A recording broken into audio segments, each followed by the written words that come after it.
après l'analyse interne, nous allons maintenant nous concentrer sur l'analyse externe, qui est la partie la plus difficile, car le champ à investiguer est évidemment beaucoup plus vaste. Dans cette analyse externe, pour l'essentiel, nous allons chercher à l'analyser de manière prospective, car comme le disait ou le dit encore Woody Allen, le futur m'intéresse, car c'est là que j'ai l'intention de passer le reste de mes jours. Les principales composantes de l'analyse externe en analyse stratégique d'entreprise consistent à évaluer la taille du marché. Dans un premier temps, segmenter les marchés, analyser la distribution, analyser la concurrence qui est souvent oubliée. Essayer de faire des prévisions puisque, comme on l'a déjà vu, il s'agit de définir le cap de l'entreprise à 3 ou 5 ans. Et donc, il va falloir essayer d'anticiper sur l'évolution des marchés à 3 ou 5 ans. Et puis, on conclura cette analyse externe par les fameuses opportunités et menaces. Nous avons indiqué auparavant qu'il est nécessaire de procéder à une analyse fine des marchés. Prenons l'exemple réel d'une entreprise qui avait conçu sa stratégie en considérant que le marché auquel elle s'adressait était le marché des céramiques techniques, marché très vaste de plusieurs milliards d'euros en assez forte croissance. Du coup, l'entreprise avait décidé de doubler la capacité de son usine de manière à pouvoir servir ce marché si important. Le problème, c'est que 2 ans après, l'entreprise avait déposé le bilan parce que pour financer son usine, elle avait fait des emprunts et que comme le marché n'était pas là, son chiffre d'affaires n'avait pas suffisamment augmenté pour qu'elle puisse rembourser les emprunts et donc elle a déposé de bilan.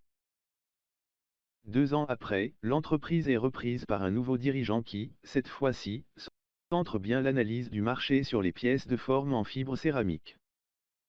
Et alors que le marché des céramiques techniques faisait plusieurs milliards d'euros, les pièces de forme en fibre céramique, elles, ne font en France que 12 millions d'euros.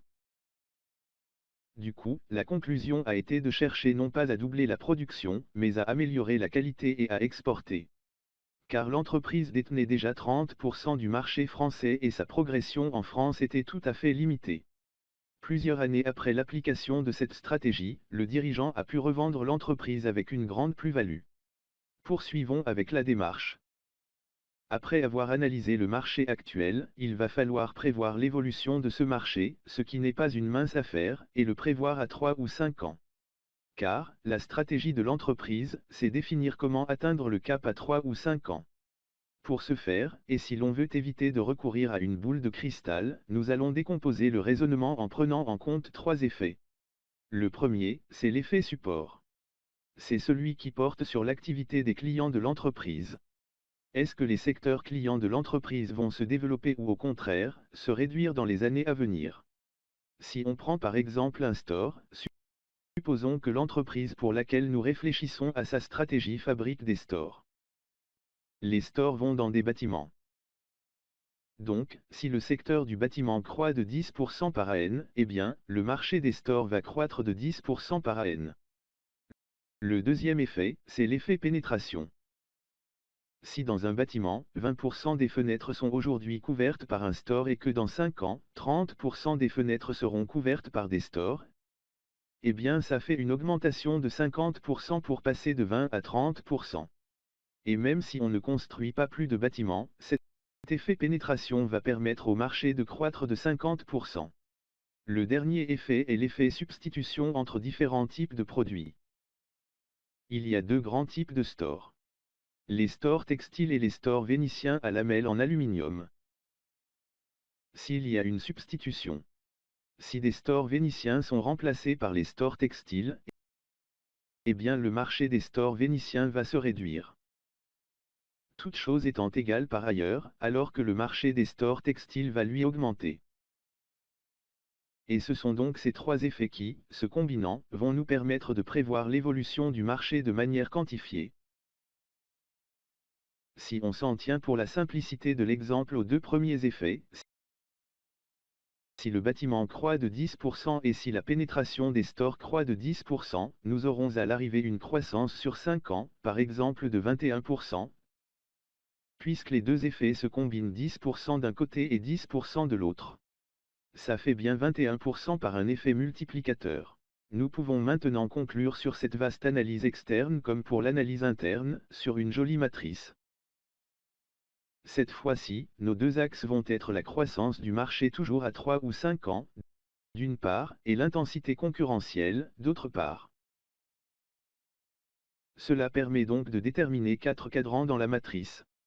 Le cadran le plus intéressant est celui qui se trouve en haut à droite, proche du paradis, où nous avons un marché en forte croissance et peu de concurrence.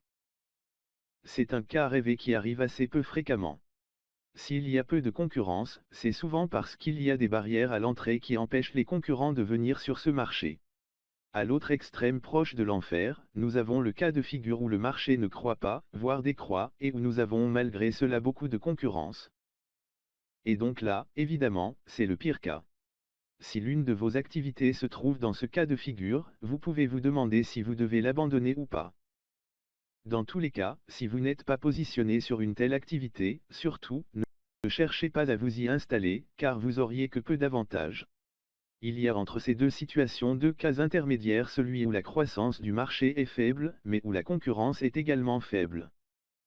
Et donc qu'il s'agit de ce qu'on appelle un marché délaissé sur lequel vous pouvez, si le marché ne se casse pas la figure trop vite, avoir une activité tout à fait intéressante et rentable.